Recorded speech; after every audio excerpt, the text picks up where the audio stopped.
ॐ अज्ञानतिमिरान्धस्य ज्ञानाञ्जनशलाकया चक्षुरुन्मीलितं येन तस्मै श्रीगुरवे नमः। श्रीचैतन्यमनोभीष्टं स्थापितं येन भूतले स्वयं रूपकदा मह्यं ददाति स्वपदान्तिकं। वन्देऽहं श्रीगुरुं श्रीयुतपदकमलं श्रीगुरुन् वैष्णवांश्च श्रीरूपं साग्रजातं सहगण रघुनाथान्वितं तं सजीवम् साद्वैतं सावधूतं परिजनसहितं कृष्णचैतन्यदेवं श्रीराधाकृष्णपादान् सहगणललिता श्रीविशाखान्वितांश्च। हे कृष्ण करुणा सिंधु दीनबंधो जगतपते गोपेश गोपिका कांत राधा कांत नमोस्तुते। तप्त कांचन गौरांगी राधे वृंदावनेश्वरी वृषभानुसुते देवी प्रणमामि हरिप्रिये। वाञ्छाकल्पतरुभ्यश्च कृपा सिन्धुभ्य एव च पतितानां पावनेभ्यो वैष्णवेभ्यो नमो नमः। अनंत कोटि वैष्णववृंद की जय। नमः ओम विष्णुपादाय कृष्णप्रेष्ठाय भूतले श्रीमते जयपताका स्वामिन् इति नामिने। नमो आचार्यपादाय निताय कृपाप्रदायने गौरकथाधामदाय नगरग्रामतारिणे। नमः ओम विष्णुपादाय कृष्णप्रेष्ठाय भूतले श्रीमते भक्तिवेदांत स्वामिन् इति नामिने। नमस्ते सारस्वते देवे गौरवाणी प्रचारिणे निर्विशेष शून्यवादी पाश्चात्य देश तारिणे। जय श्री कृष्ण चैतन्य प्रभु नित्यानंद श्री अद्वैत गदाधर श्रीवासादि गौर भक्त वृंद। हरे कृष्णा कृष्ण कृष्ण हरे हरे हरे राम राम राम हरे हरे। हरे कृष्ण कृष्ण कृष्ण हरे हरे हरे राम राम राम हरे हरे। हरे कृष्ण कृष्ण कृष्ण हरे हरे हरे राम राम राम हरे हरे।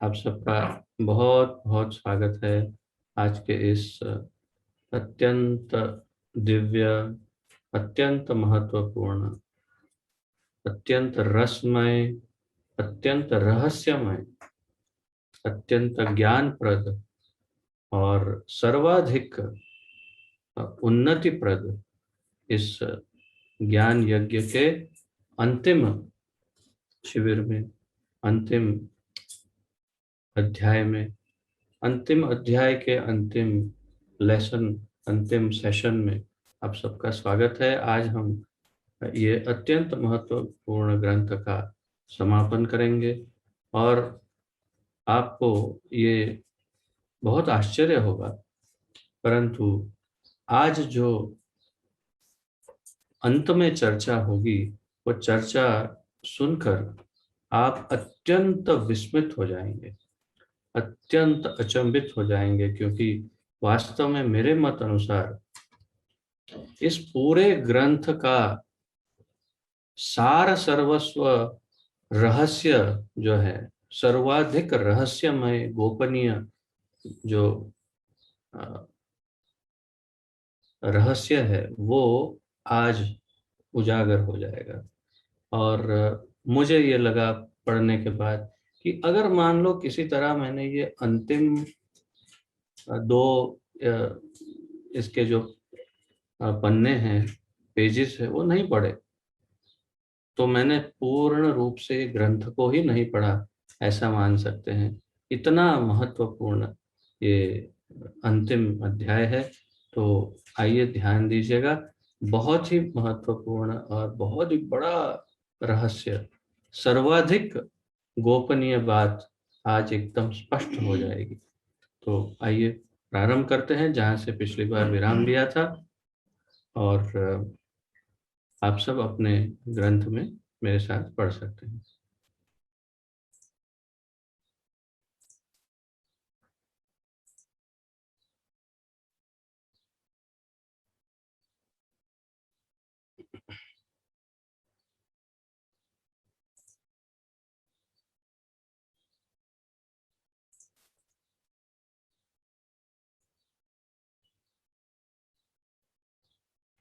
तो आपको स्मरण होगा पिछले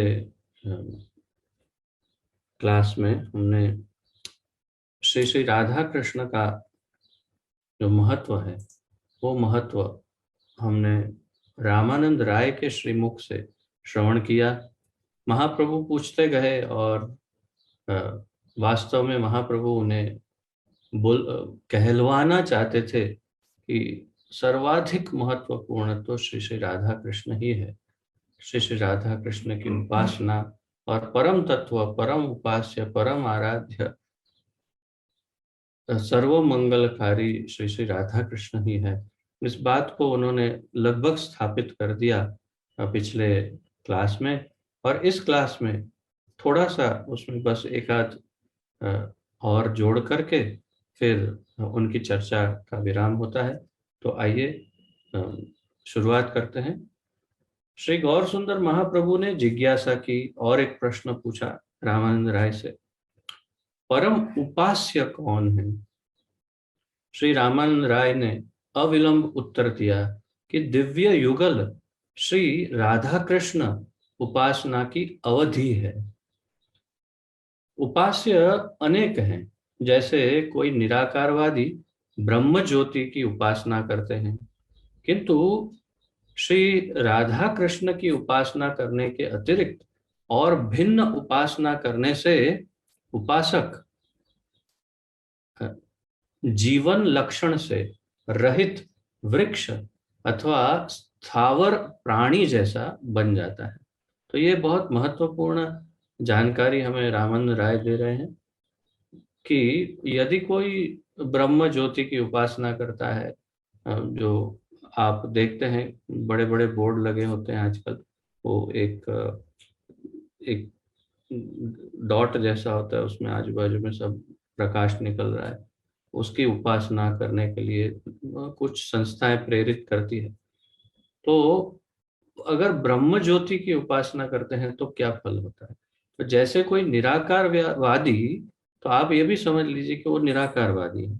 तो निराकारवादी यदि ब्रह्म ज्योति की उपासना करते हैं, किंतु श्री राधा कृष्ण की उपासना करने के अतिरिक्त और कोई भिन्न उपासना करने से क्या फल मिलता है? कोई भी और उपासना करने से, या राधा कृष्ण की उपासना, कोई देवी देवता की उपासना, कोई ज्योति की उपासना, कोई भूत प्रेत की उपासना, कोई पितरों की उपासना, कोई किसी भी अन्य वस्तु, विषय या व्यक्ति, किसी की भी उपासना करें राधा कृष्ण की उपासना के अतिरिक्त, तो क्या फल मिलता है? उपासक जीवन लक्षण से रहित वृक्ष अथवा स्थावर प्राणी जैसा बन जाता है। जीवन का जो लक्ष्य या लक्षण है कि जीवन लक्षण, जीवन लक्षण, जीवन का लक्षण किसमें है कि अगर आप कोई व्यक्ति है, उसको यदि आप ऐसे हाथ पर करेंगे तो एकदम हाथ ऐसे करेगा, बोले वो क्यों? तो अर्थात ये जीवन का लक्षण है। यदि कोई मक्खी बैठी है, आप उसके ऊपर ऐसे हाथ घुमाएंगे तो तुरंत उड़ जाएगी। परंतु किसी वृक्ष को आप ऐसे ऐसे करेंगे, या फिर किसी स्थावर प्राणी, अर्थात कि जो अचल है, जो चल नहीं पा रहा है, ऐसा कोई कोई भी उसको, या पत्थर ही ले लो, उसके ऊपर आप ऐसे ऐसे करेंगे तो कुछ कोई प्रतिक्रिया नहीं होगी। तो ऐसे प्रतिक्रिया विहीन, भावना विहीन, संवेदना विहीन, जिसे कहते हैं प्रेम, या भावना विहीन मूल रूप से, तो बिल्कुल प्रतिक्रिया, भाव, संवेदना विहीन व्यक्ति बन जाता है यदि वो किसी भी और की उपासना करता है। तो ये बहुत बड़ी बात है कि राधा कृष्ण की उपासना के अतिरिक्त अन्य किसी की भी उपासना से बहुत ही भयानक फल प्राप्त हो सकता है। शून्योपासक कहलाने वालों का भी यही परिणाम होता है। शून्य के उपासक जो है, अपने आप को शून्यवादी जो कहते हैं, शून्य के उपासक, तो जैसे, तो ये सब भी जैसे प्रभुपाद जी के प्रणाम मंत्र में है, क्या है, शून्यवादी पाश्चात्य देशताएं। तो शून्यवादी अर्थात जो शून्य की उपासना करते हैं, कहते हैं सब कुछ शून्य से ही सर्जन हुआ, अर्थात कहीं से सर्जन नहीं हुआ। तो उपासना किसकी करें? शून्य की, अर्थात किसी की भी नहीं। तो शून्य उपासक का भी यही परिणाम होता है। भोग के अभिलाषी देवलोक प्राप्त कर प्राकृत सुखोपभोग करते हैं। जो देवताओं के भक्त हैं, देवान देव यजो यान्ति, तो वो देवताओं को भजने वाले देवते लोक में जाते हैं, कुछ सुख भोग करते हैं। भगवान श्री गौर सुंदर ने भक्ति और मुक्ति की इच्छा करने रखने वाले के विषय में पूछा।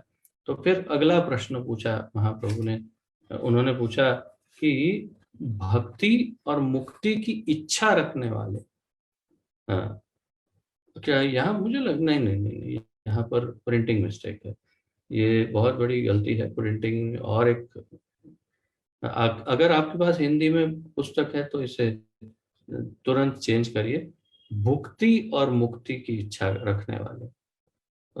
जो तो महाप्रभु ने भुक्ति और मुक्ति की इच्छा रखने वालों के विषय में पूछा, उनकी अंतिम गति क्या है। जो भुक्ति अर्थात भोग और मुक्ति अर्थात मोक्ष में जो इच्छा रखते हैं, उनकी अंतिम गति क्या होती है। तो उनकी अंतिम गति क्या है, महाप्रभु ने पूछा। श्री रामानंद राय ने उत्तर दिया कि ऐसे जीवों में कुछ वृक्ष आदि स्थावर देह पाते हैं, तो दूसरे देव देह में प्राकृत सुख भोगते हैं। तो कुछ उसमें से वृक्ष आदि ऐसे पेड़ पौधे वृक्ष ऐसे बन जाते हैं जो हिल डुल नहीं सकते, या अपनी इच्छा से हिलते नहीं। हवा के झोंके से हिल सकते हैं, या कोई हिलाए तो अपने आप चल फिर नहीं सकते, ऐसे स्थावर जीव बन जाते हैं। या फिर देव देह में अर्थात देवलोक में, स्वर्ग आदि में जाते हैं, और कि कोई देवता का कोई शरीर प्राप्त करके फिर प्राकृत सुख का भोग करते हैं। विभिन्न प्रकार के प्राकृत सुख, बहुत अच्छा रहना, बहुत अच्छा खाना, बहुत अच्छा भोग विलास आदि सब कुछ, और वो उसमें थोड़ा भोग करते हैं। लेकिन स्मरण रखना चाहिए, जैसे भगवान ने भगवत गीता में कहा, क्षीणे पुण्य मर्त्य लोकम पुनः विशन्ति। तो जैसे ही ये सब पुण्य समाप्त हो जाएंगे तो फिर से धरती पर जन्म लेना ही पड़ेगा। तो इसलिए वो भी सुख भोग कुछ खास नहीं। तो विशेष रूप से या तो वे वृक्ष बन जाते हैं मुक्ति और भुक्ति के इच्छुक जो है, वो या तो वृक्ष आदि बनते हैं, और जो या तो फिर देवलोक में जाके फिर वापस आते हैं। श्री रामानंद राय ने यह भी कहा कि कृष्ण भक्ति के रस को न जानने वाला उस काक कौवा जैसा है। जो कृष्ण भक्ति को नहीं जानता, या जानने पर भी उसका महत्व नहीं समझ पाता, वो एक कौवे जैसा है, जिसे कड़वी नीम चूसने में आनंद आता है।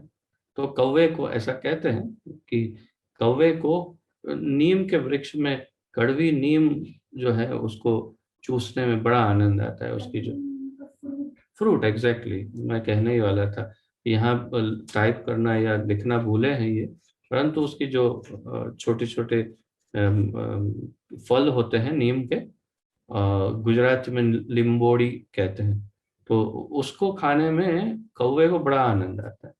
वो कड़वा होता है, अत्यंत कड़वा होता है, परंतु उसको चूस के उसमें से वो रस निकालता है, क्योंकि उसको वास्तव में मिठास का कोई ज्ञान ही नहीं, उसको उसका अनुभव ही नहीं। दूसरी ओर रसज्ञ कोकिल भक्त आम्र का आस्वादन करते हैं। तो जो कोयल होती है वो आम खाती है, मीठा पका हुआ आम जो है उसमें से मीठा मीठा रस वो चूसती है। और इसकी तुलना किससे हुई? रसज्ञ कोकिल भक्त, अर्थात जो भक्त होते हैं वो मीठा रस यानी राधा कृष्ण भक्ति करते हैं। अभोग अभोग ज्ञानी शुष्क ज्ञान पर, मनोधर्म पर मनोधर्म करते रहते हैं, जबकि श्री राधा कृष्ण के प्रेमी कोकिल की भांति कृष्ण प्रेमामृत पाते हैं। तो जो भोग आदि के जो विषयी लोग हैं या ज्ञानी हैं, जो शुष्क ज्ञान पर मनोधर्म करते रहते हैं, ऐसे शुष्क ज्ञानी भोगी आदि ये सब मनोधर्म करते रहते हैं और टाइम उनका वेस्ट होता है। और जबकि राधा कृष्ण के प्रेमी कोयल की तरह कृष्ण प्रेमामृत, कृष्ण प्रेम का अमृत, मीठा मीठा रस हमेशा प्राप्त करते हैं। कड़वा नीम का फल कभी खाने योग्य नहीं, शुष्क मनोधर्म से भरा होने के कारण वह काक जैसे मनोधर्मियों के योग्य है। तो ऐसा कहते हैं कि ये जो नीम का फल है, कहने के लिए तो फल ही है, वृक्ष का फल, तो आप सारे वृक्षों के फल खाते हैं, नीम का फल क्यों नहीं खाते? तो वो खाना तो असंभव है, पहले तो खाया ही नहीं जा सकता, और अगर खाते हैं तो भी कुछ उसमें से स्वाद तो मिलने वाला ही नहीं। दवाई की तरह खा लिया अलग बात है। तो लेकिन यहाँ बताया कि कड़वे नीम का फल कभी खाने योग्य नहीं, और शुष्क मनोधर्म से भरा होने के कारण वह कौवे के मनोधर्मियों, कौवे जैसे मनोधर्मियों के योग्य है। जो मनोधर्मी है, हाँ, जो अपने आप धर्म की व्याख्या करने पर तुले हुए उतारू है, बोलते चलो आइए हम भगवान के विषय में कुछ चर्चा करते हैं। अच्छा ठीक है, क्या चर्चा करेंगे? नहीं, कुछ सोचेंगे ना, हमारे पास कितनी सारी बुद्धि है, हमें तो भगवान से ज्यादा बुद्धि है हमारे पास। और ये जितने ऋषि हो गए वो तो सब मूर्ख हैं, जितने भी ये भक्त हैं वो तो सब बहुत भावुक हैं। और हम ऐसा करते हैं, आइए हम मिल करके एक नया इसका अध्ययन करते हैं। किसका? भगवान का। भगवान कौन है? भगवान क्या है? भगवान कैसा? भगवान कोई व्यक्ति तो हो ही नहीं सकता, कैसे व्यक्ति हो सकता है? तो फिर क्या करेंगे? तो इधर की उधर की, इधर की उधर की, इधर की उधर की सारी दुनिया भर की बातों की चर्चा करेंगे, लेकिन भगवान के बारे में एक अक्षर की भी चर्चा नहीं कर पाएंगे, कर पाएंगे ही नहीं, क्योंकि पहले तो वो समझने को ही तैयार नहीं कि भगवान कोई व्यक्ति हो सकता है।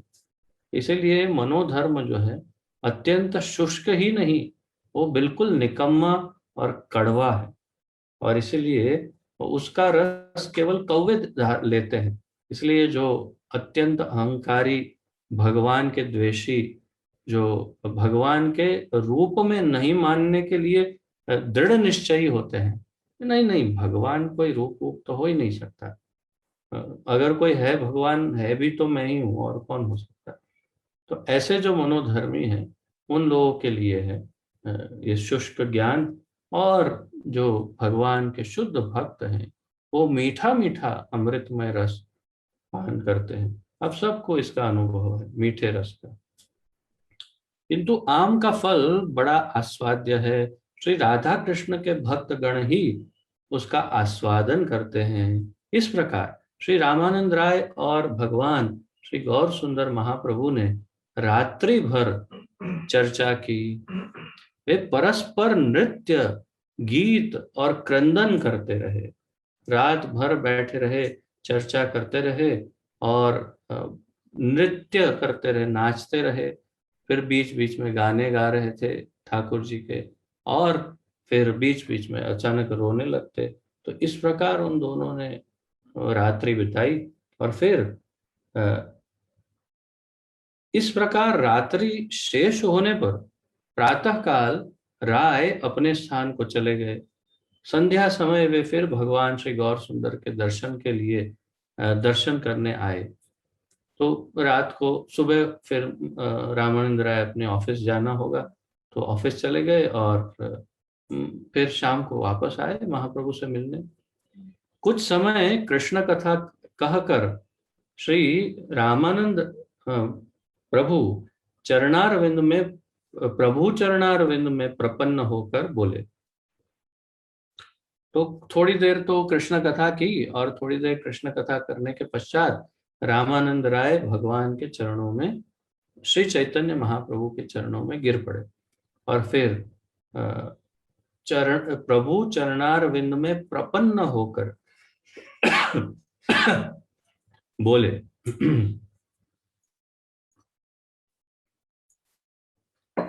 हे प्रभु, आपने अतिशय कृपा पूर्वक कृष्ण कृष्ण तत्व, राधा तत्व, प्रेम तत्व, रस तत्व, लीला तत्व का मेरे चित्त में प्रकाश किया।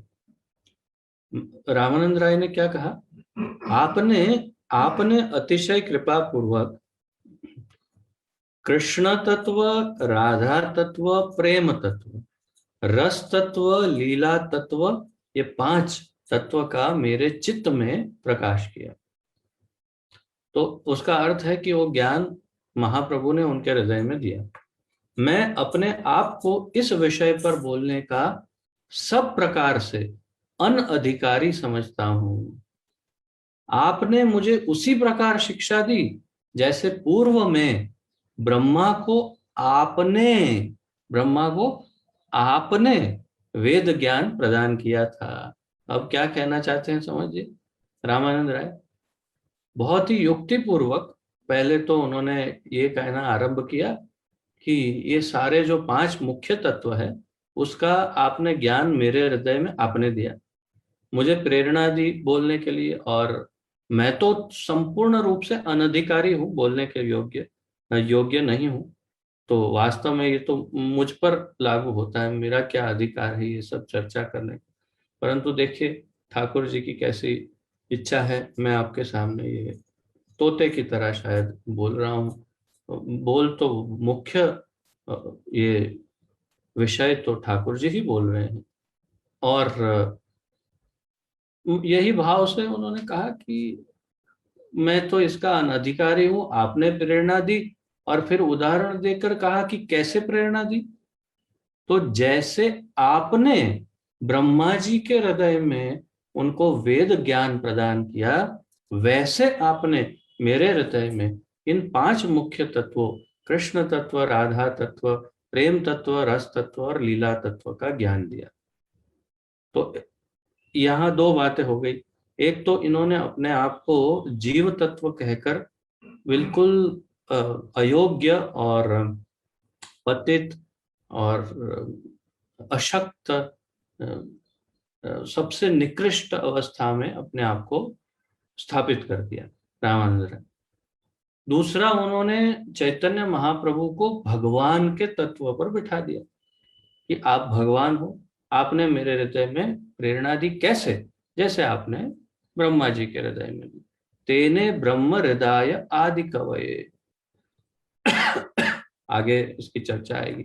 श्रीमद् भागवत के प्रथम स्कंद के प्रथम अध्याय का प्रथम श्लोक, ब्रह्म सूत्र का भी यही श्लोक है, वेदांत सूत्र।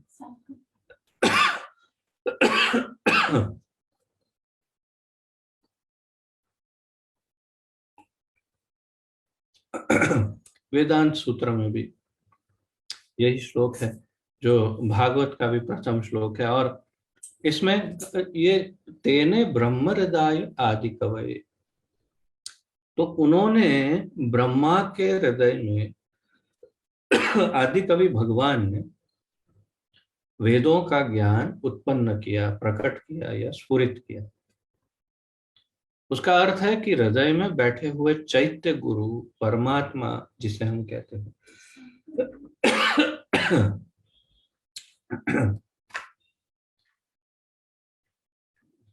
See, this obstructs in the mouth, इसलिए मैं लेता नहीं, बट लेना पड़ेगा।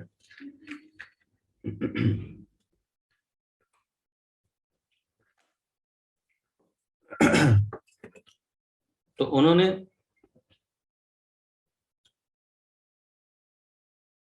जो चैत्य गुरु है हृदय में, प्रादेश मात्रम पुरुषम वसंतम, जो हृदय विहारी जो परमात्मा है, वो स्वयं जीवात्मा को संपूर्ण ज्ञान देने के की अवस्था में है, अर्थात भगवान है। जब वे चाहे तब हृदय में उनकी इच्छा से और जीव की योग्यता के अनुसार उसके हृदय में संपूर्ण ज्ञान स्फुरित कर सकते हैं। और ब्रह्मा जी को उन्होंने यही किया। आगे इसी बात की और अधिक चर्चा कर रहे हैं। परमात्मा रूप से भगवान श्री कृष्ण से ज्ञान प्राप्ति की यह प्रणाली है। प्रभुपाद जी समझा रहे हैं अभी। प्रभुपाद जी कहते हैं परमात्मा रूप से भगवान श्री कृष्ण से, तो परमात्मा रूप में हृदय में भगवान श्री कृष्ण विराजमान है, उनसे ज्ञान प्राप्ति की यह प्रणाली है। प्रणाली मतलब ये परंपरा, ये पद्धति, ये रास्ता है।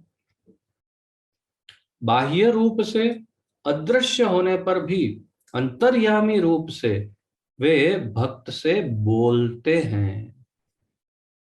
ये बड़ी महत्वपूर्ण बात है। मैं एक दो दिन पूर्व किसी भक्त का इंटरव्यू देख रहा था, तो कुछ किसी ने पूछा उनसे कि हृदय में बैठे परमात्मा से बात कर सकते हैं? तो उन्होंने कहा कि उसकी कोई गारंटी नहीं है, हो सकता है हम अपने मन से भी बात कर रहे हैं। परंतु यदि आप शुद्ध भक्त हैं, यदि आपका अंतःकरण शुद्ध है, प्योरिटी है आपके हृदय में, तो और आप संपूर्ण रूप से उनके शरणापन्न हैं, ठाकुर जी के शरणागत है संपूर्ण रूप से, तो भाई क्यों बात नहीं करेंगे? तो ऐसी शंका मत रखिए कि आप अपने मन से बात कर रहे हैं या इनसे बात कर रहे हो। कुछ नहीं, हृदय में बैठे हैं, आप पीछे पड़ जाइए तो बात तो करेंगे ही, वो क्या करेंगे। और किसी कामना पूर्ति के लिए, इच्छा पूर्ति के लिए, किसी अपने अपने अहंकार को बढ़ावा देने के लिए कि देखो आहा मैं भगवान से बात कर रहा हूं, इसके लिए नहीं, उनकी सेवा के लिए कि आप यहाँ बैठे, मैं आपकी सेवा नहीं करूं तो कैसे चलेगा। आप सेवा का मौका दीजिए और बस यही मार्गदर्शन दीजिए कि मैं आपको सबसे अधिक आनंद कैसे यहाँ पर दे पाऊं, कैसे सुख दे पाऊं। अब मेरे हृदय में आप बैठे हो तो फिर आपकी सेवा करना यही मेरा सबसे बड़ा कर्तव्य है, और कैसे मैं आपको सबसे अधिक सुखी कर पाऊं इसके लिए मुझे मार्गदर्शन दीजिए। ये नहीं कि हाँ आज कोरोना के कितने पेशेंट हुए जगत में थोड़ा बताइए, वो अंदर से उनका बस चले तो अंदर से थोड़ा सा ऐसा एक थप्पड़ मार के बोलेंगे गूगल में देख लो, मुझे क्यों पूछता है, ऐसा बोल सकते हैं। लेकिन मतलब ऐसे ऐसे प्रश्न नहीं पूछते हैं ठाकुर जी से हृदय में। परंतु यहाँ प्रभुपाद जी इतना स्पष्ट कह रहे हैं, बाह्य रूप से अदृश्य होने पर भी अंतर्यामी रूप से वे भक्त से बोलते हैं, भक्त के साथ बात करते हैं, कर सकते हैं। भगवत गीता में इसकी पुष्टि है। निष्कपट भाव से सेवा में संलग्न भक्त के हृदय में भगवान निर्देश देते हैं। वे इस प्रकार क्रिया करते हैं कि ऐसे मनुष्य को अंत में जीवन का परम लक्ष्य प्राप्त हो जाए। तो ददामि बुद्धि योगम तम, हृदय में बैठे बैठे बुद्धि योग देते हैं। ये न माम उपयांति थे, जिससे वो मेरे पास आ जाए, भगवान कहते हैं भगवत गीता में अंत में। तो लेकिन कैसे भक्त को? सतत तेषाम नित्याभियुक्ता नाम भजताम प्रीति पूर्वकम ददामि बुद्धि। तो जो नित्य मेरी सेवा में, मेरी भक्ति में युक्त है, तेषाम नित्य अभियुक्ता नाम, नित्य मेरी सेवा भक्ति में युक्त है, और भजताम प्रीति पूर्वकम, प्रेम से मेरा भक्त बना है, ददामि बुद्धि योग, उससे मैं बात कर लेता हूँ और उसे योग्य ज्ञान प्रदान कर देता हूँ हृदय से। भगवत गीता में इसकी हमने पढ़ा। और आगे कहते हैं ब्रह्मा की उत्पत्ति के समय उन्हें शिक्षित करने वाला कोई नहीं था, इसलिए स्वयं परम ईश्वर भगवान श्री कृष्ण ने ब्रह्मा के हृदय में वैदिक ज्ञान का संचार किया। तो पहले तो श्रीमद् भागवत के प्रथम स्कंद प्रथम अध्याय का प्रथम श्लोक, ओम नमो भगवते वासुदेवाय, फिर जन्माद्यस्य यतो अन्वयात् इतरतश्च अर्थेषु अभिज्ञ स्वराट तेने ब्रह्म हृदय आदि कवये मुह्यन्ति यत् सूरयः तेजो वारी मृदाम यथा विनिमयो यत्र त्रिसर्ग अमृषा धाम्ना स्वेन सदा निरस्त कुहकम सत्यम परम धीमहि। ये पूरा प्रथम स्कंद प्रथम अध्याय प्रथम श्लोक भागवत का है। और इसमें गायत्री भी है। आगे यहाँ कहते हैं कि गायत्री भी इसी में, और इसी प्रकार इसका वर्णन है श्रीमद् भागवत दूसरे स्कंद के चौथे अध्याय का 22वां श्लोक 2.4.22, इसमें भी इसका वर्णन है। तो आप हम पढ़ते हैं 2.4.22।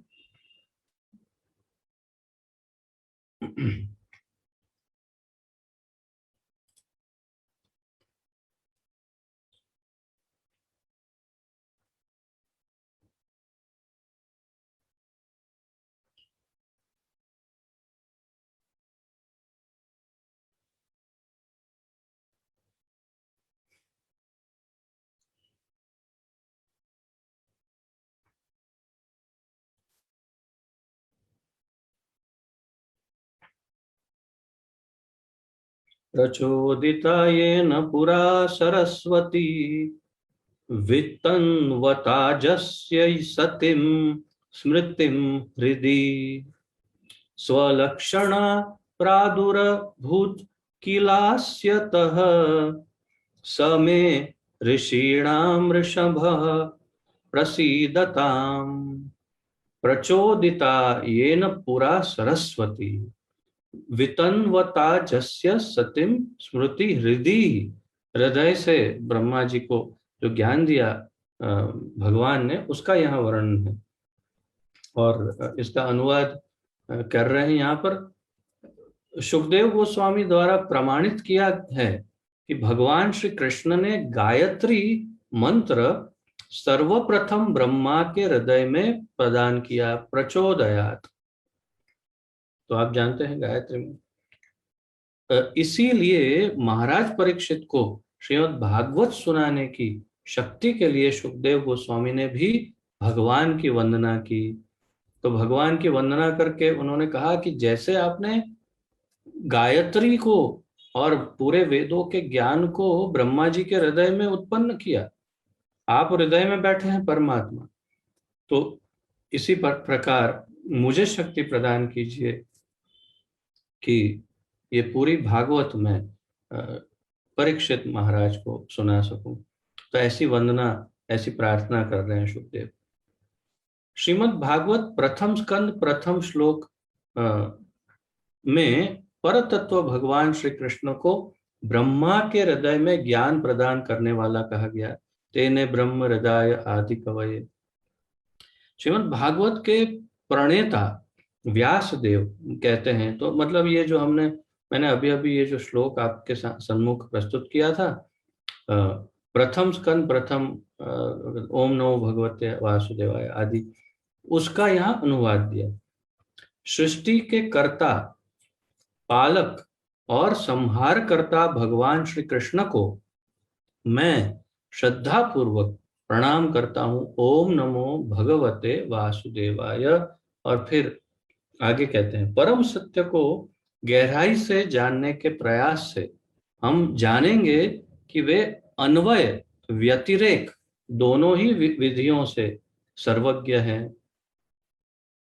केवल वे स्वयं भगवान और स्वराट पूर्ण स्वतंत्र हैं। तो जैसे जन्माद्यस्य यतो अन्वयात् इतरतश्च अर्थेषु अभिज्ञ स्वराट, अभिज्ञः स्वराट, स्वराट मतलब संपूर्ण स्वतंत्र। तो केवल भगवान ही संपूर्ण स्वतंत्र है और कोई नहीं है। आगे कहते हैं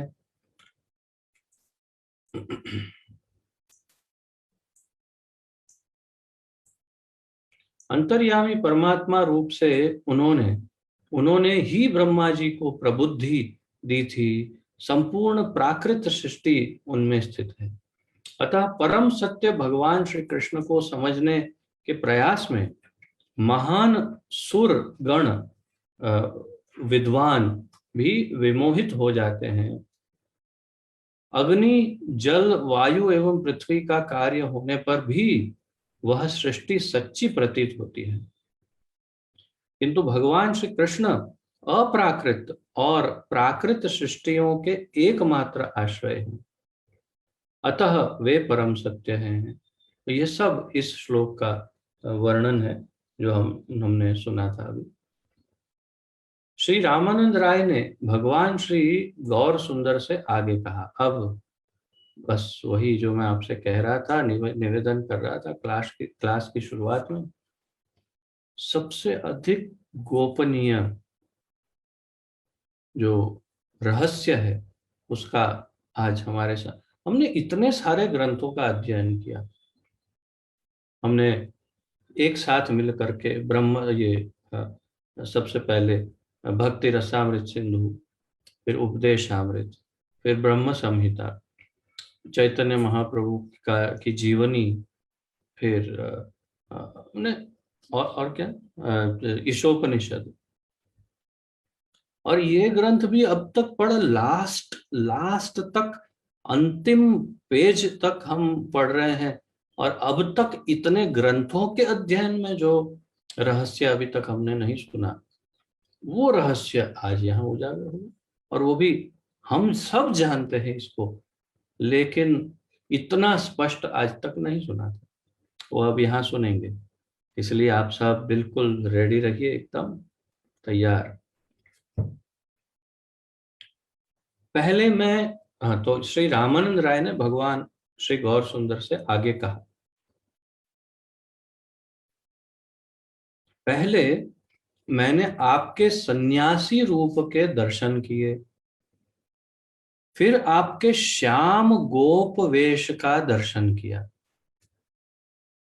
अभी आपके सन्मुख एक स्वर्णमयी प्रतिमा देख रहा हूं, जिसकी उपस्थिति से आप भी गौर वर्ण हो गए हैं। फिर मैं देखता हूं कि आप वही श्याम वर्ण गोपाल है। मुझे आपका दर्शन इस रूप में क्यों हो रहा है?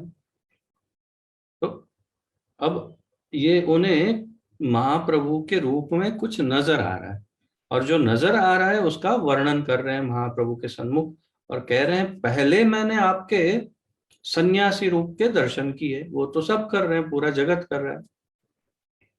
फिर आपके श्याम गोप वेश का दर्शन किया, तो अर्थात कृष्ण के रूप में आपके दर्शन किए। लेकिन अभी आपके सामने एक स्वर्णमयी गोल्डन, सोने की जैसा हो ऐसे प्रतिमा को देख रहा हूं मैं आपके सामने। कुछ सोने का एक प्रकाश या एक प्रतिमा जैसे खड़ी है, और जिसकी उपस्थिति में आप भी गौर वर्ण हो गए। तो ऐसा लग रहा है कि उस वो प्रतिमा जो है स्वर्ण की, उसके कारण आप भी जो काले हैं, श्याम गोप है, काले हैं, वो आप भी बिल्कुल एकदम गोल्डन गोल्डन हो गए, सोने जैसे लग रहे हैं आप भी, गौर वर्ण हो गए, गोरे गोरे हो गए। ऐसा कैसे? ये कैसी लाइट है?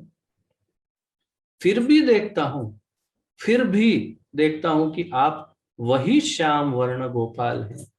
तो मैं देख रहा हूं कि आप हो तो वही गोपाल, श्याम वर्ण के, काले रंग के, लेकिन ये स्वर्ण की प्रतिमा जो आपके सामने है, उसकी वजह से आप पूरे गोरे गोरे नजर आ रहे हो। तो ये सब क्या रहस्य है, ये माजरा क्या है, थोड़ा समझाइए। तो मुझे आपका दर्शन इस रूप में क्यों हो रहा है?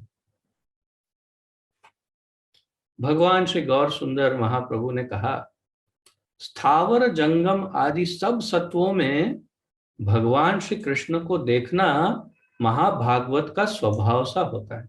टाल दिया उनको, टाल दिया, टाल करके कहा, अरे ये तो जो तुम महाभागवत हो ना, इसलिए तुम्हें सब जगह पर जहां जहां वो गुजराती में शायद वो है कि जा जा क्या, जा जहां जहां जा जा नजर नजर मारी परे त्या त्या निशानी आपनी। तो जहां जहां मैं देखूं वहां वहां सब जगह पर बस मुझे ठाकुर जी ही नजर आते हैं। तो ये महाभागवत का भाव भाव है और उसकी दृष्टि है। वो जहां जिसको जैसे देखता है उसे भगवान की प्रतिमा नजर आती, भगवान नजर आते हैं। तो महाप्रभु ने इस ऐसा कहकर उनकी तारीफ करके बात को टालना चाहा और कहे स्थावर जंगम आदि सब सत्वों में भगवान श्री कृष्ण को देखना महाभागवत का स्वभाव सा होता है।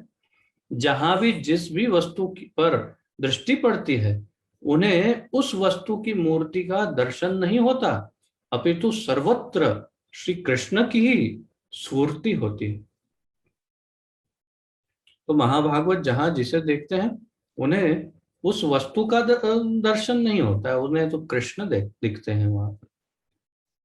श्रीमद् भागवत के 11वें स्कंद के द्वितीय अध्याय के 45वें श्लोक से इसकी पुष्टि की महाप्रभु ने श्लोक सुनाया। सर्वभूतेषु यः पश्येत् भगवद्भागवमात्मनः भूतानि भगवत्यात्मन्ये एष भागवतोत्तमः। बहुत अच्छा श्लोक है ये। महाभागवत क्या देखता है? सर्वभूतेषु यः पश्येत् भगवद भावमात्मनः। तो सभी भूतों में, सभी अर्थात जीवों में, सब जगह पर वो कृष्ण के ही दर्शन करते हैं महाभागवत। तो ये बहुत अच्छा कंठस्थ करने योग्य भी श्लोक है। महाभागवत की दृष्टि कैसी होती है? वो सब जगह भगवान को ही देखते हैं, सभी जीवों में भगवान देखते हैं। उत्तम भक्त को सब प्राणियों में उनके परमात्मा स्वरूप भगवान श्री कृष्ण का ही दर्शन होता है, इसका अनुवाद है। श्रीमद् भागवत दशम स्कंद के एक श्लोक 10.35.9 में उल्लेख है। तो दशम स्कंद का ये वास्तव में ये श्लोक काफी बड़ा है। ये 8 से लेकर 11 तक का पूरा एक ही श्लोक है, उसमें काफी सारा वर्णन है, परंतु उसमें 10.35.9 इसको यहाँ पर उल्लेखित किया है। वनलतास तरव आत्मनि विष्णुम व्यंजयन्त्य इव पुष्प फलाद्ययाः प्रणत भार वितपा मधु धाराः प्रेम हृष्ट तनवो ववृषु स्मः प्रेम हृष्ट तनवो ववृषु स्मः। तो इसका अर्थ है पुष्प, उल्लेख है कि सारे पुष्प, फल, आपूरित लता, तरु वृक्ष आदि कृष्ण प्रेम में भावविष्ट होकर झुके रहते थे, क्योंकि भगवान श्री कृष्ण उनके आत्मा थे। वृंदावन में जब भगवान श्री कृष्ण यहाँ प्रकट लीला कर रहे थे, अभी अप्रकट लीला चल रही है, लेकिन जब प्रकट लीला कर रहे थे तब ये पूरा प्रकट वृंदावन जो दिख सकता है, वो वृंदावन भी अलग था। और उस प्रकट वृंदावन में जितने भी पुष्प, फूल, फल और उन फूलों और फलों से युक्त भरे हुई जितनी लता या वृक्ष आदि जो भी हैं, बेल हैं, वृक्ष हैं, जिनमें फूल फल सब लगते हैं, उनका क्या होता था? कृष्ण प्रेम में भाविष्ट होकर झुके रहते थे, कृष्ण प्रेम के कारण झुके रहते थे। आज भी आप में से जिन भक्तों ने कई बार वृंदावन दर्शन किए हमारे साथ, कई बार देखा है हमने कि कितने सारे वृक्ष आज भी, अत्यंत प्राचीन वृक्ष, कितने वृक्ष ऐसे हैं जो लगभग दंडवत के समान जमीन से ऐसे, बिल्कुल ऐसे ऐसे उगते हैं, जैसे कि प्रणाम कर रहे हो, ब्रज को, ब्रज भूमि को प्रणाम कर रहे हो, छूने का प्रयास कर रहे हो, लेटे हो जैसे। इस प्रकार इतने झुके झुके अनेक अनंत हमने यहाँ पर वृक्ष देखे। आप जो नहीं देखे, जो इस बार हमारे साथ वृंदावन यात्रा में आएंगे इस वर्ष कार्तिक में, तो आप सब देखिएगा कितने वृक्ष हैं यहाँ पर जो कभी हमने कहीं और नहीं देखे, पूरे विश्व में कहीं ऐसा नहीं दिखा। और वृंदावन के अधिक से अधिक व्रज के वृक्ष जमीन से जैसे दंडवत कर रहे हो, व्रज भूमि को छू रहे हो, इस तरह से झुके हुए रहते हैं। तो यहाँ पर कहा क्यों झुके हैं भाई ये सारे? क्योंकि कृष्ण प्रेम भाविष्ट होकर झुके रहते हैं, कृष्ण प्रेम से झुक गए हैं सब।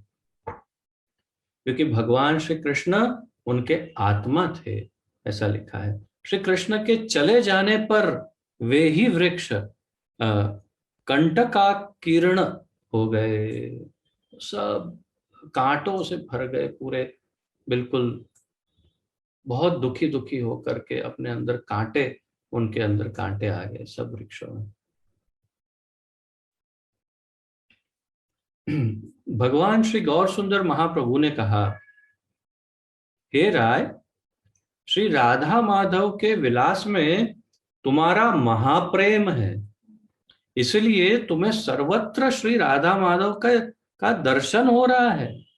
अर्थात तुम्हें ये जो मुझ में तुम्हें माधव दिख रहा है, और वो जो स्वर्ण प्रतिमा है वो राधा रानी है, तो तुम्हें राधा और माधव के दर्शन सर्वत्र हो रहे हैं। क्यों हो रहे? क्योंकि तुम्हारा महाप्रेम है, श्री राधा माधव के विलास में तुम्हारा महाप्रेम है।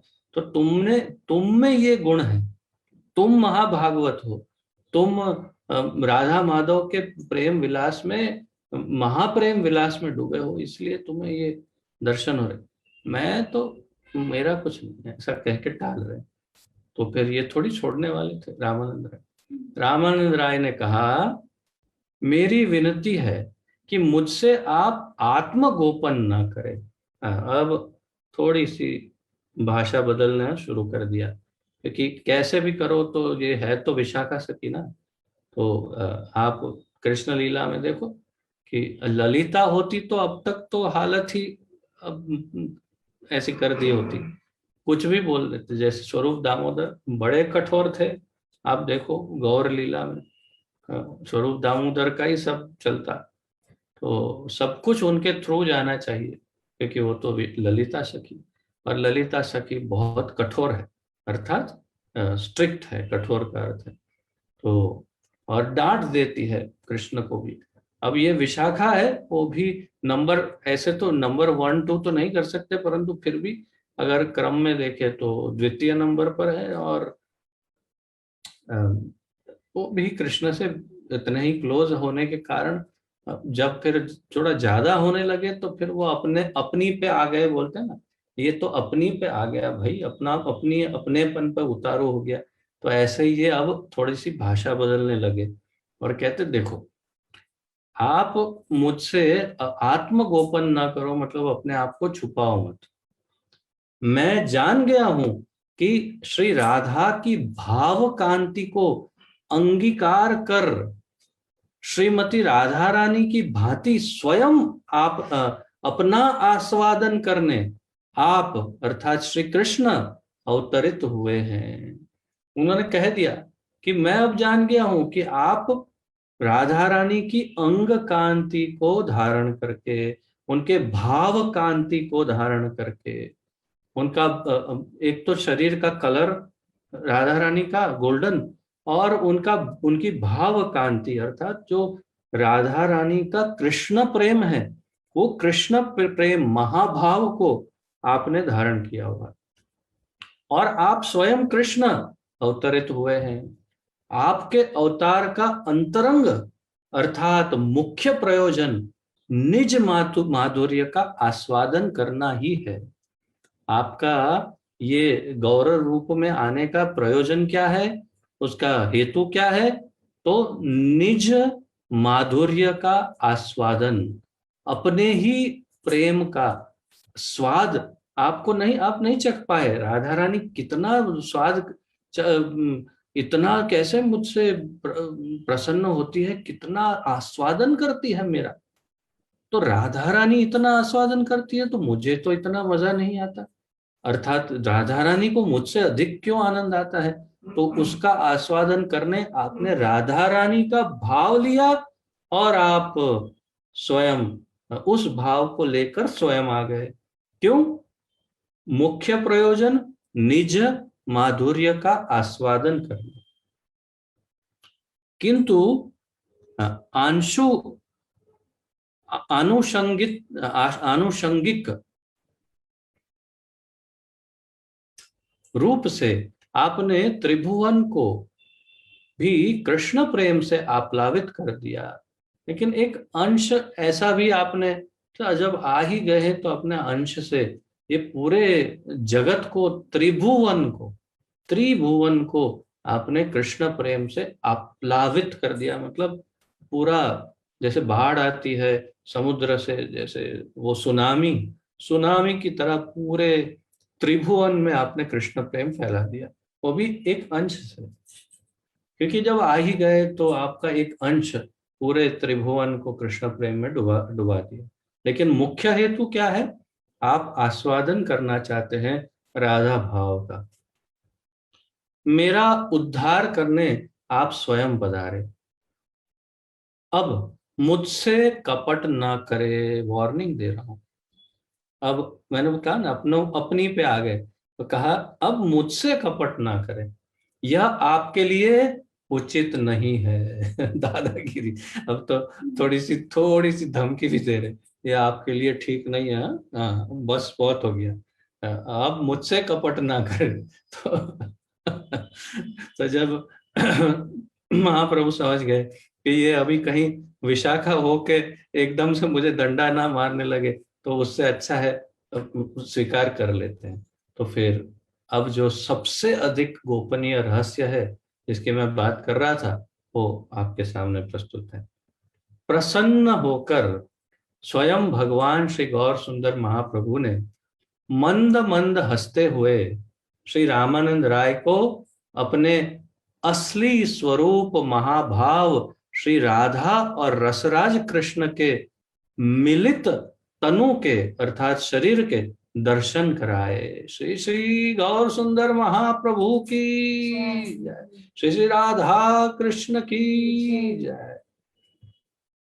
मंद मंद हंसते हुए महाप्रभु ने अपने उस मिश्रित शरीर के दर्शन कराए जिसमें वे राधा रानी भी है और स्वयं कृष्ण भी है। मिलित रूप, सम्मिलित रूप,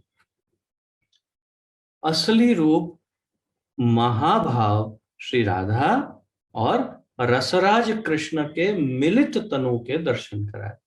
इस प्रकार सिद्ध हो गया कि श्री गौर सुंदर महाप्रभु श्री राधा की भाव द्युति से सुवलित साक्षात भगवान श्री कृष्ण हैं।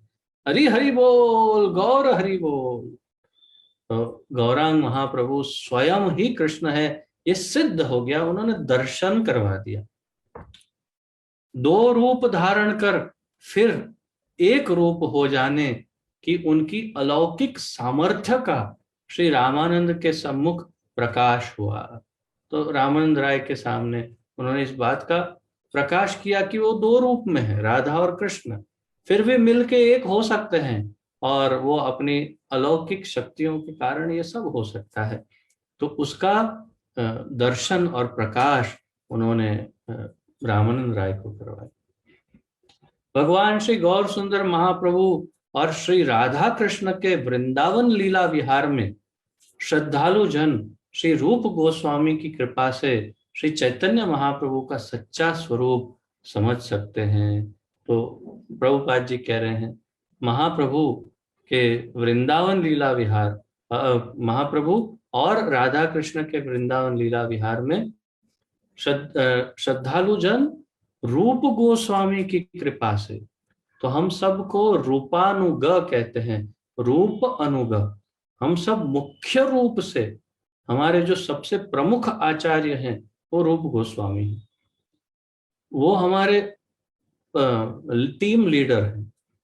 उनको अगर हम ठीक से उनका अनुगमन करेंगे तो वे हमें ये सब कुछ दर्शन करवाएंगे। ऐसे प्रभुपाद जी कह रहे हैं कि रूप गोस्वामी की कृपा से श्री चैतन्य महाप्रभु का सच्चा स्वरूप हम समझ सकते हैं।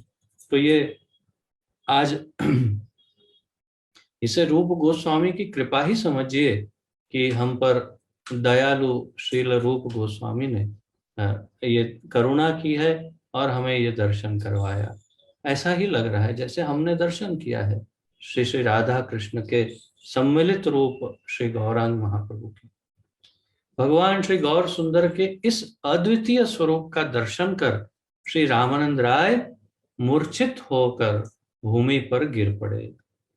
हम तो केवल शब्दों से दर्शन कर रहे हैं, उन्होंने अपने चर्म चक्षु से जब दर्शन किए होंगे तो आप कल्पना कर सकते हैं कि मनोदशा क्या होती है जब स्वयं ठाकुर जी सामने खड़े हो जाए, वो भी राधा रानी के साथ।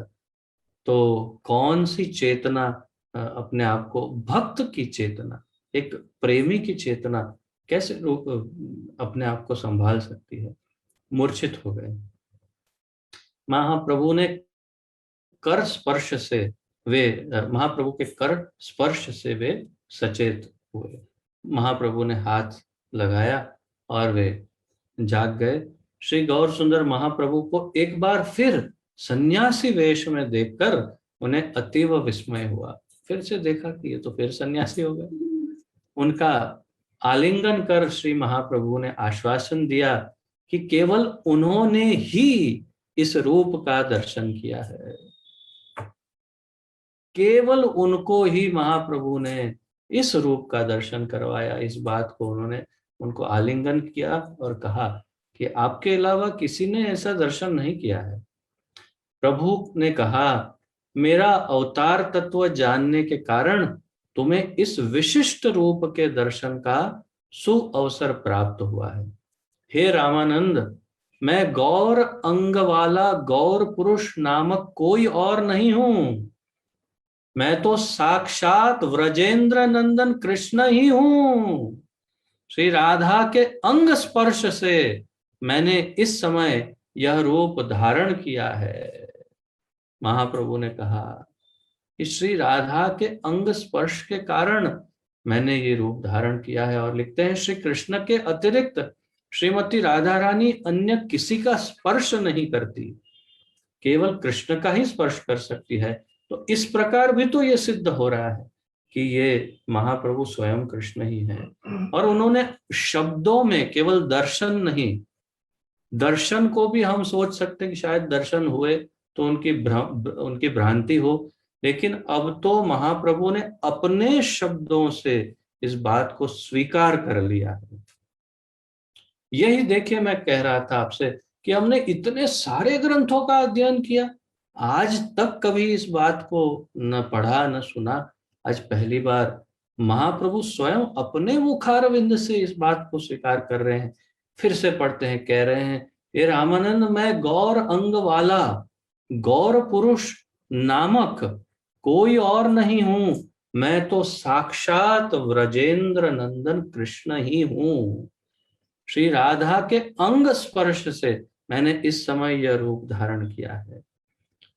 और श्री कृष्ण के अतिरिक्त श्रीमती राधा रानी अन्य किसी का स्पर्श नहीं करती, अतः मैं उनके वर्ण और महाभाव से भावित हो गया हूं। श्री कृष्ण रूपी महाप्रभु कह रहे हैं, महाप्रभु रूपी श्री कृष्ण कह रहे हैं कि राधा रानी के महाभाव से मैं भावित हो गया हूं। इस प्रकार अपने साथ उनके संबंध के दिव्य माधुर्य रस का मैं आस्वादन कर रहा हूं। और महाप्रभु ने कहा, इस प्रकार राधा रानी के साथ, उनके साथ मेरे संबंध के दिव्य माधुर्य रस का मैं आस्वादन कर रहा हूं। उन्होंने स्वीकार कर लिया, सरेंडर कर दिया महाप्रभु ने कि ठीक है, चलो हैंड्स अप, सरेंडर। तुमने जो कहा वो बिल्कुल सत्य है, जो भी कहा अक्षर सह शत प्रतिशत सत्य है। मैं ही ब्रजेंद्र नंदन कृष्ण हूँ और मैंने राधा भाव धारण किया है और उसका मैं आस्वादन करने के लिए ही आया हूँ। ठीक है, बिल्कुल सही कहा तुमने, सही पहचाना। सत्य में श्री कृष्ण और श्री गौर सुंदर महाप्रभु दोनों ही स्वयं भगवान। यहाँ पर हिंदी में पता नहीं क्यों एक शब्द जोड़ना पड़ा, अनुवादक श्री को अंशी लिख दिया उन्होंने। तो दोनों स्वयं भगवान है। हाँ, ये कह सकते हैं। अंशी का अर्थ इस प्रकार है कि अंश और अंशी। अंश का अर्थ है कि उन्होंने मतलब एक, जैसे कहते हैं एडजेक्टिव, तो एक उनको एक विशेष शब्द से विभूषित करना चाहा हिंदी अनुवादक ने। उन्होंने सोचा कि उनका महत्व बढ़ा देने के लिए ये शब्द ऐड कर देते हैं, तो उन्होंने उनका महत्व बढ़ाने के लिए अंशी कह दिया। अंशी का अर्थ यह है कि फाइनल है, अर्थात उनसे ही सब प्रकट होता है, वो उनसे बाकी अंश प्रकट होते हैं।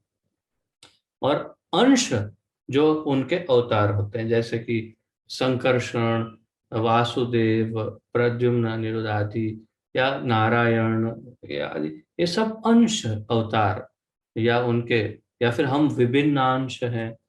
लेकिन अंशी अर्थात मूल तत्व, गोविंदम आदि पुरुषम, तो वो आदि पुरुष है ऐसा कहना चाहा, इसलिए शायद हिंदी अनुवादक श्री ने एक शब्द ऐड कर दिया अपनी तरफ से, जो प्रभुपाद जी ने ऐसा नहीं लिखा। तो दोनों ही अंशी स्वयं भगवान। कौन? कृष्ण और गौर सुंदर, दोनों में कोई अंतर नहीं है। जय गौर सही कृष्ण सही जगन्नाथ। किसी को भगवान श्री कृष्ण और श्री गौर सुंदर में भेद नहीं करना चाहिए। अपने कृष्ण रूप में वे परम आस्वादक हैं और गौर सुंदर विग्रह में वे ही परम आस्वाद्य है। कृष्ण रूप में परम आस्वादक है, गौर सुंदर में रूप में परम आस्वाद्य है। आस्वादक और आस्वाद्य, जैसे कि उदाहरण, पानी पूरी और पानी पूरी खाने वाला। तो पानी पूरी आस्वाद्य है और पानी पूरी खाने वाला आस्वादक है। अब जो खा रहा है उसे तो आस्वादन मिल रहा है, परंतु जो पानी पूरी स्वयं है उसे कैसे पता चले कि इसको कितना मजा आ रहा है। तो पानी पूरी सोचे मैं भी अपने आप को खा के देखूं कैसा मजा आता है। तो मुझे लगा अहमदाबाद के इतने भक्तों के सामने शायद इस उदाहरण से अच्छा रस समझ में आएगा, इसीलिए ये उदाहरण दिया। तो वो आस्वादन पानी पूरी स्वयं अपना कर रही है, तो ऐसा हो गया, अर्थात कि कृष्ण ने गौर सुंदर रूप में अपना ही आस्वादन करने के लिए वो परम आस्वाद्य होकर आए। भगवान श्री कृष्ण सबसे परम आकर्षक हैं। केवल वे महाभाव स्वरूपा श्रीमती राधा रानी का आस्वादन कर सकते हैं। श्री कृष्ण के अलावा कोई विष्णु रूप ऐसा नहीं कर सकता। ये बात हमेशा स्मरण रखिए। कोई विष्णु रूप, भगवान तत्व होने के बावजूद विष्णु रूप ये आस्वादन नहीं कर सकता। श्रीमती राधा रानी का आस्वादन केवल कृष्ण ही कर सकते हैं, वो भी व्रजेंद्र नंदन कृष्ण, वृंदावन वाले कृष्ण, मथुरा या द्वारिका वाले कृष्ण भी नहीं। श्री चैतन्य चरितामृत में श्री गोविंद के विवरण में इसकी व्याख्या है। तो अंग्रेजी, हिंदी में उन्होंने नंबर लिखा नहीं है, अंग्रेजी में लिखा है 4.82 राइट। चैतन्य चरितामृत आदि लीला 4.82 में इसका विवरण है, आप चैतन्य चरितामृत में देख सकते हैं। वहां उल्लेख है कि एकमात्र श्रीमती राधा रानी ही भगवान श्री कृष्ण को अप्राकृत आनंद से आपूरित कर सकती है। एकमात्र राधा रानी कृष्ण को आनंद दे सकती। हमने कल या परसों के या उससे पहले के अध्ययन में पढ़ा था, कृष्ण क्यों रास से चले गए, महारास से, क्योंकि कोई भी अन्य गोपी कृष्ण को वो आनंद नहीं दे सकती थी जो राधा रानी दे सकती है, बल्कि उनको सिर्फ राधा रानी ही आनंद दे सकती है। और इसलिए ये बात यहाँ पर स्पष्ट है कि एकमात्र राधा रानी ही भगवान श्री कृष्ण को अप्राकृत आनंद से आपूरित कर सकती। भगवान श्री गोविंद की संपूर्ण व्रज प्रेयसियों में श्रीमती राधा रानी सर्वप्रधान है। प्रधान गोपी, प्रमुख गोपी है श्रीमती राधा रानी। श्री गौर सुंदर महाप्रभु ने श्री रामानंद से कहा, विश्वास करो, तुमसे मुझे कुछ भी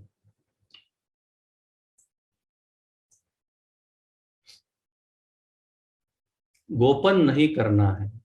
विश्वास करो कि मैं तुमसे कुछ भी छुपाना नहीं चाहता। और क्या कहते हैं, यदि मैं छिपाने का प्रयास भी करूं तो महाभागवत होने के नाते तुम मेरा सब मर्म जान जाओगे। तो अर्थात जो महाभागवत है उन्हें सब कृष्ण रहस्य पता चल जाता है। तो यहाँ पर वे उनको कह रहे हैं कि मैं तुमसे कुछ छुपाना नहीं चाहता, और अगर छुपाना चाहूं भी तो छुपेगा नहीं, तुम्हें स्वयं ही सब पता चल जाएगा, क्योंकि तुम महाभागवत हो, शुद्ध भक्त हो। पर इस मर्म को गुप्त ही रखना, प्लीज इसको थोड़ा सीक्रेट रखना, बताना नहीं किसी को। क्यों? अब उसका पूरा कारण समझाते हैं महाप्रभु, क्यों छिपाना, किसी के प्रति प्रकाशित न करना, इसके प्रकट होने पर लोग मुझे पागल समझेंगे। विषयी लोग मेरे द्वारा तुम्हारे आगे प्रकाशित इस रहस्य को नहीं समझ सकते। जो विषयी है, निर्विशेषवादी, शून्यवादी, निराकारवादी, जो अभक्त हैं, जो नास्तिक है, भगवान के द्वेषी है, ये कोई मनोधर्मी ज्ञानी ये कोई समझ नहीं सकते। इसलिए ये बात किसी के सामने प्रकट मत करना। अतः इसको सुनकर वे अवश्य मेरा उपहास करेंगे। विषयी के दृष्टिकोण से कृष्ण प्रेम भावाविष्टता के कारण भक्त पागल हो जाता है। तो जो विषयी लोग हैं वो सोचते हैं कि जो जो कृष्ण प्रेमी है वो इतना भाव में आ जाता है कि वो पागल हो जाता है। हम दोनों एक जैसे पागल हैं। महाप्रभु ने कहा कि हम दोनों एक जैसे पागल हैं। इससे मुझे स्मरण हुआ, ये क्या नाम है, अपने संत कबीर ने एक दोहा लिखा है, सज्जन को सज्जन मिले होवे दो दो बात, गधे को गधा मिले खावे दो दो लात। या तो कहते हैं गधे से गधा मिले तो करे लातम लात। तो जब दो मूर्ख मिलते हैं, दो विषयी मिलते हैं, तो बस लातम लात ही करते हैं एक दूसरे को। लेकिन दो कृष्ण प्रेमी मिलते हैं तो क्या करते हैं, केवल कृष्ण प्रेम की बात ही करते हैं। मत क्या है वो, मत चित्ता मंदत प्राणा बोधयंतः परस्परम कथयंतश्च माम नित्यम तुष्यंती च रमन्ति च। दो पागल कृष्ण भक्त जब मिलते हैं, भगवान भगवत गीता में कहते हैं, ये अत्यंत महत्वपूर्ण जो 4 श्लोक हैं भगवत गीता के उसमें से, कि मेरे भक्त जब मिलते हैं तो मेरे विषय में ही चर्चा करते हैं, प्रेम से आस्वादन करते हैं, और एक दूसरे को बोध भी देते हैं, प्रशिक्षण भी देते हैं कृष्ण भक्ति के विषय में। तो ये महाप्रभु ने कहा कि हम दोनों एक जैसे पागल हैं, अतः साधारण लोग के प्रति इन बातों का प्रकाश न करना। तुम्हारे ऐसे करने पर निस्संदेह मेरा उपहास करेंगे। अगर तुमने बता दिया सबको तो ये सब मिलकर मेरा ही उपहास करेंगे। भगवान श्री गौर सुंदर ने तब 10 रातें श्री रामानंद राय के साथ श्री राधा कृष्ण की लीला कथा के कथन श्रवण में बिताई और 10 दिन रुक गए महाप्रभु और ये आनंद करते रहे। उनकी वार्ता कृष्ण प्रेम से के सर्वोच्च स्तर पर थी। स्वाभाविक है, इनमें से अनेक वार्ताओं का वर्णन हुआ है, किंतु अधिकांश का वर्णन नहीं नहीं हो सका है। ये भी हम समझ सकते हैं, सामान्य बुद्धि से समझ सकते हैं कि हम ये चमड़ी और मांस के देहधारी माया के आवरण में ढके हुए हम क्षुद्र जीवात्माओं के साथ कुछ लिमिट तक की चर्चा की जा सकती है, लेकिन उसके उपरांत की कुछ चर्चाएं हमारे साथ नहीं की जा सकती। उसे गोपनीय रखना ही पड़ता है। और इसीलिए स्वाभाविक है कि श्री रामानंद राय विशाखा सखी, श्री महाप्रभु राधा रानी और कृष्ण दोनों ने जो भी चर्चाएं की होगी उसमें से कुछ तो यहाँ प्रकाशित हुई और कुछ की तो चर्चा स्वाभाविक है कि वो गोपनीय ही रखी जाएगी। तो ये कहते हुए कहते हैं कि श्री चैतन्य चरितामृत में इसकी तुलना, बहुत सुंदर उदाहरण है, बहुत ही सुंदर तुलना है, एग्जाम्पल बहुत अच्छा है। इसकी तुलना खनिज धातु के निरीक्षण से की गई है। तो आप उस दिन से आरंभ करिए सोचना कि जब रामानंद राय और महाप्रभु दोनों मिले, दोनों ने मिलकर के प्रश्नोत्तरी चर्चा आरंभ की। विषय कहां से आरंभ हुआ, हमने उसकी नोट्स भी लिखी है। वर्णाश्रम से आरंभ हुआ और कहां पर जाके रुका, कृष्ण प्रेम और स्वयं श्री कृष्ण राधा कृष्ण के महात्म्य पर जाकर के समाप्त हुआ। भक्ति के सर्वोच्च स्तर पर जाकर के ये समाप्त हुआ, बल्कि समाप्त हुआ नहीं, इनकी तो चर्चा निरंतर चलेगी।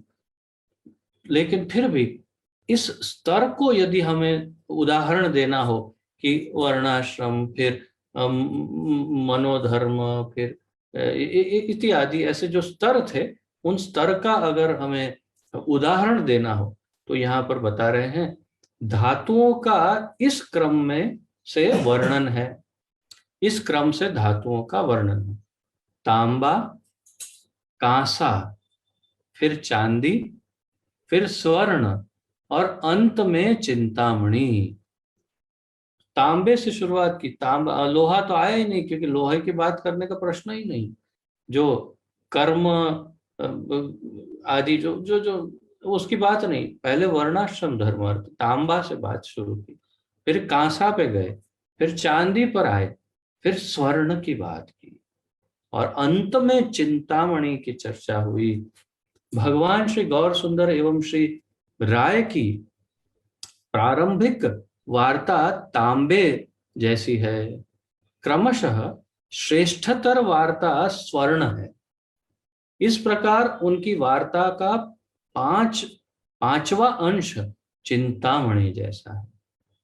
परमोच्च भाव के इच्छुक को तांबे और कांसा, चांदी और स्वर्ण आदि में भेद की जिज्ञासा करनी चाहिए। उसे समझ में आना चाहिए भक्त को कि इस्कॉन में देखते हैं कई भक्त वर्णाश्रम के पीछे पड़ गए, ऐसे पीछे पड़े हैं कि बस वर्णाश्रम वर्णाश्रम वर्णाश्रम वर्ण। कुछ भक्त देखते हैं तो कुछ ये एक पकड़ के बैठ जाते हैं बस ये। लेकिन इसी बात को यहाँ पर हमें प्रभुपाद जी चैतन्य चरितामृत के उदाहरण से स्पष्ट कर रहे हैं कि क्या श्रेय है, क्या प्रेय है, उसे देखो, इसमें भेद करना सीखो। हमें समझा रहे हैं कि चिंतामणि हमारा अंतिम ध्येय है, और वो नहीं तो कम से कम स्वर्ण तक तो जाओ, अटक मत जाओ। आप कहाँ तांबे चांदी कांसा पे अटके हुए, आपको आगे बढ़ना है और बढ़ करके अंतिम ध्येय चिंतामणि या कम से कम स्वर्ण तक जाना है। कृष्ण प्रेम के कम से कम वो 5 रस, शांत, सख्य इत्यादि, उसमें जाओ, वो स्वर्ण है। और माधुर्य रस या माधुर्य प्रेम जो है कृष्ण का, वो चिंतामणि समझो। तो इस प्रकार वहां तक पहुंच जाओ। अगले अगले दिन श्री गौर सुंदर महाप्रभु ने श्री राय से जगन्नाथपुरी लौटने की आज्ञा मांगी। शेष जीवन जगन्नाथपुरी में साथ निवास कर हम कृष्ण कथा में समय बिता सकते हैं, यह कहकर भगवान श्री गौर सुंदर ने श्री रामानंद राय का आलिंगन कर उन्हें उनके घर भेज दिया। महाप्रभु ने उनको आलिंगन किया और कहा, जगन्नाथपुरी आ जाना, वहां पर बाकी का पूरा जीवन हम कृष्ण कथा में बिताएंगे। प्रातः काल श्रीमन महाप्रभु ने यात्रा की या यात्रा आरंभ की। नदी तट पर श्री हनुमान मंदिर में श्री रामानंद राय से उनकी भेंट हुई थी। तो ये आपको स्मरण होगा, सरस्वती नदी के तट पर ये कौन सा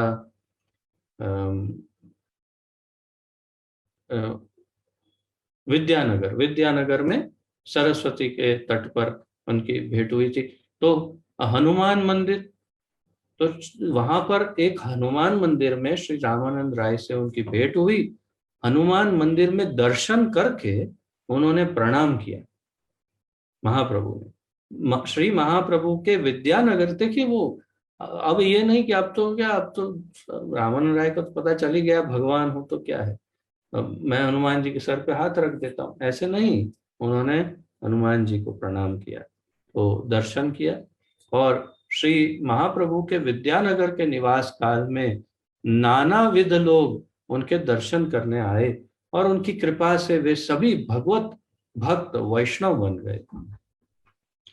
श्री गौर सुंदर महाप्रभु के प्रस्थान करने पर श्री रामानंद राय प्रभु विरह में विह्वल हो उठे। महाप्रभु गए और इनकी हालत बहुत, विरह हो गया उनको महाप्रभु का, स्वाभाविक है। उन्होंने तत्काल शासन कार्य से निवृत्त होकर जगन्नाथपुरी में भगवान श्री गौर सुंदर से मिलने का संकल्प किया। संकल्प कर लिया, अब जाऊंगा, महाप्रभु के साथ ही रहूंगा, और त्याग पत्र दे दिया। श्री रामानंद राय और भगवान श्री गौर सुंदर का वार्तालाप भक्ति का परम उच्च स्वरूप है, प्रभुपाद जी कहते हैं।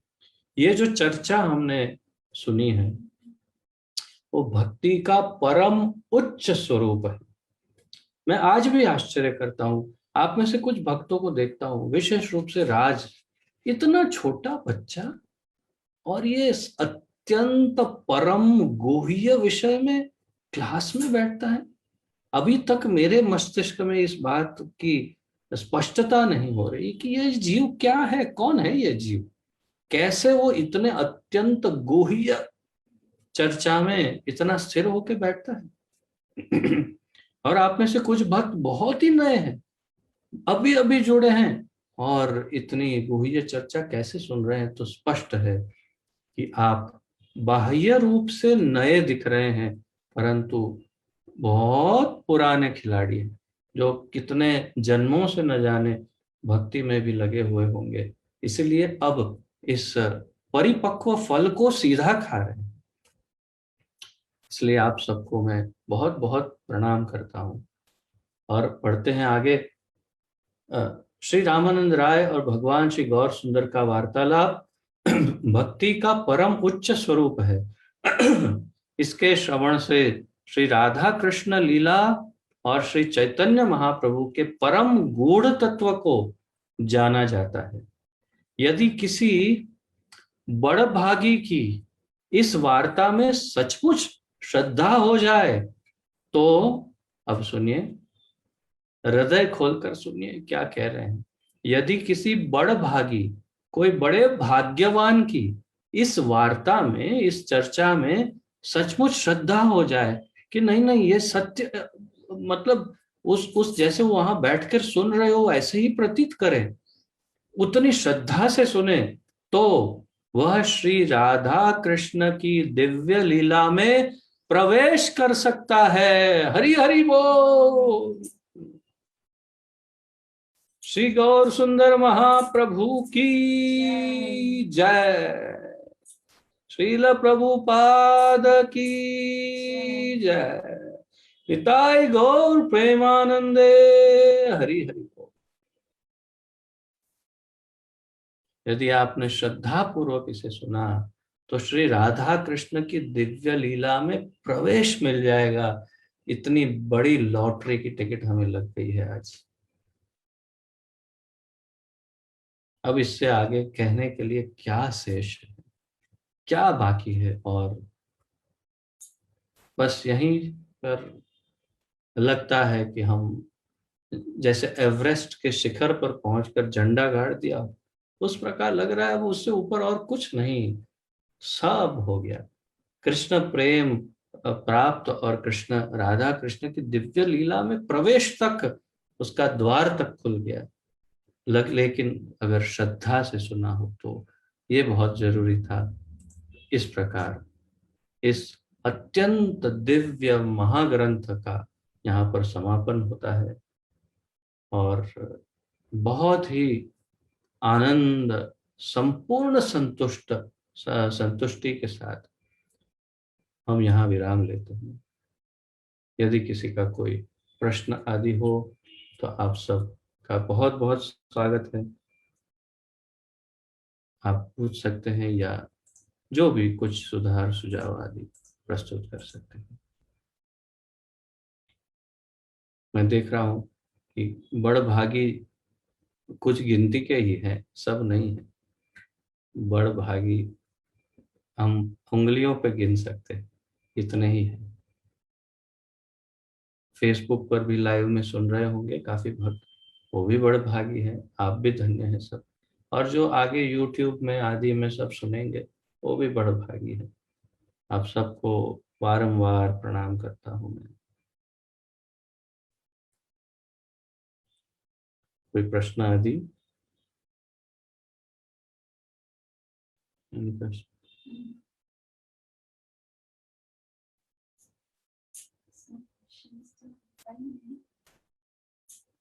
ठीक है।